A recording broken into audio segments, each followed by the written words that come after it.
Shalom pemirsa, dimanapun Anda berada. Selamat datang di program On Target dengan salam dari Bukit Doa, Baguio City, Filipina. Pembacaan firman pada pagi hari ini yang akan kita bahas tentang yang kelihatannya benar tapi tidak benar. Firman-Nya terambil dari Amsal 11 ayatnya yang pertama,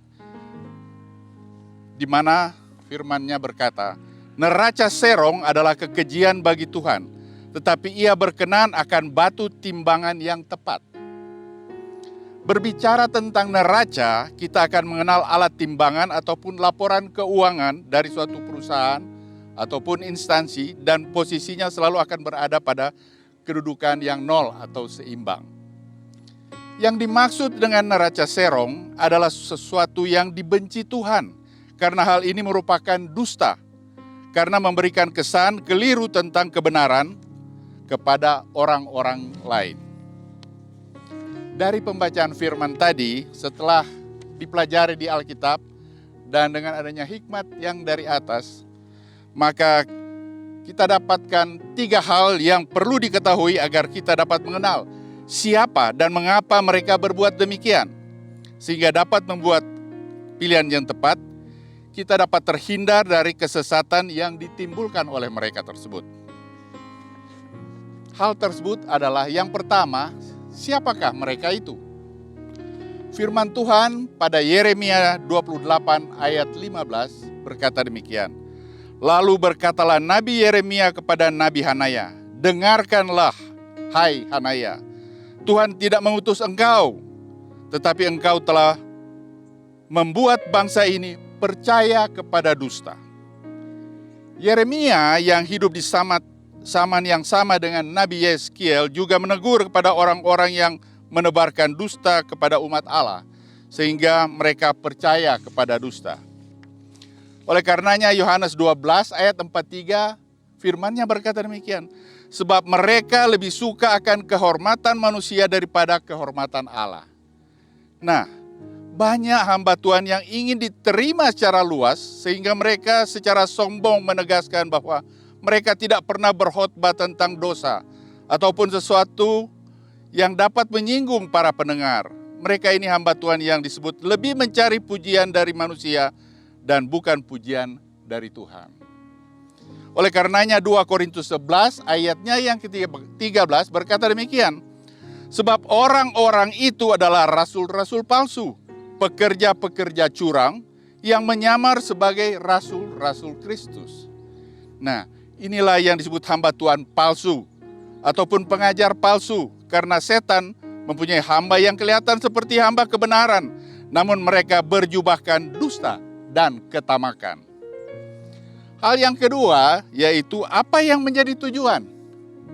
Firman Tuhan pada 2 Petrus 2 ayat 3 berkata demikian, "Dan karena serakahnya guru-guru palsu itu akan berusaha mencari untung dari kamu dengan cerita-cerita isapan jempol mereka. Tetapi untuk perbuatan mereka itu hukuman telah lama tersedia dan kebinasaan tidak akan tertunda." Kita nantinya akan dapat mengetahui dengan baik kemauan serta keinginannya dengan mengetahui sikap, perilaku serta tindakan hamba Tuhan tersebut. Kita akan bisa melihat karena kita akan mempunyai roh yang bisa membedakan mana roh yang dari Tuhan dan mana roh-roh dunia tersebut. Oleh karenanya Lukas 4 ayat 10 dan 11 berkata demikian, "Sebab ada tertulis mengenai engkau, Ia akan memerintahkan malaikat-malaikatnya untuk melindungi engkau, dan mereka akan menatang engkau di atas tangannya supaya kakimu jangan terantuk kepada batu." Setan atau iblis itu selalu ingin mencobai, seperti pada Tuhan Yesus sendiri juga dicobai. Oleh karena itu kita harus selalu waspada agar tidak dikalahkan atau terpedaya oleh mereka.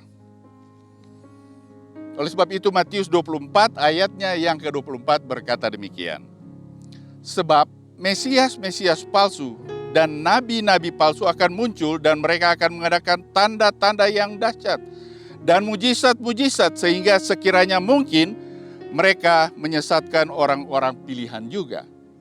Nah, inilah tanda-tanda akhir zaman yang mulai nyata, yaitu dengan munculnya para pengajar yang menyesatkan banyak orang, termasuk orang-orang pilihan Allah. Dan hal yang ketiga adalah bagaimana solusi untuk mengatasinya. Firman Tuhan pada Lukas 21 ayat 8 berkata demikian. Jawabnya, waspadalah supaya kamu jangan disesatkan. Sebab banyak orang akan datang dengan memakai namaku dan berkata, akulah dia. Dan saatnya sudah dekat, jangan kamu mengikuti mereka. Kenapa? Kita perlu selalu waspada dengan mau lebih mengenal Allah, dengan suka membaca firman Tuhan, suka memuji dan menyembah, serta banyak berdoa agar terhindar dari kesesatan tersebut. Kita harus mendekat kepada Allah. Mendekatlah kepada Allah, maka Ia akan mendekat kepadamu. Oleh karenanya Matius 7 ayat 20 berkata demikian. Jadi dari buahnya lah kamu akan mengenal mereka. Kita perlu mempunyai suatu kemampuan membedakan roh, sehingga kita dapat melihat roh siapa yang ada pada hamba Tuhan tersebut. Kita diberikan kemampuan, kalau kita sering mau mendengar suara Tuhan, mau mencari Dia, kita punya kekuatan untuk membedakan roh. Oleh karenanya Matius 12 ayat 33 berkata demikian. Jikalau suatu pohon kamu katakan baik, maka baik pula buahnya. Jikalau satu pohon kamu katakan tidak baik, maka tidak baik pula buahnya. Sebab dari buahnya pohon itu dikenal. Demikian saudaraku sekalian, kita dapat menyimpulkan bahwa ada 3 hal yang perlu diperhatikan dan dipahami agar dapat terhindar daripada nabi palsu atau pengajar-pengajar sesat tersebut.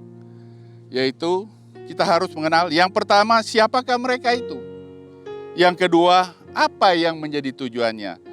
Dan yang ketiga, bagaimana solusi untuk mengatasinya? Diberkatilah saudara, diberkatilah kesehatanmu, keluargamu, pekerjaanmu, bisnismu. Dan ingat, selalu mendekat kepada Allah agar jangan sampai kita dibodohi oleh pengajar-pengajar sesat tersebut. Haleluya. Pemirsa sekalian, demikian pembahasan kita untuk hari ini.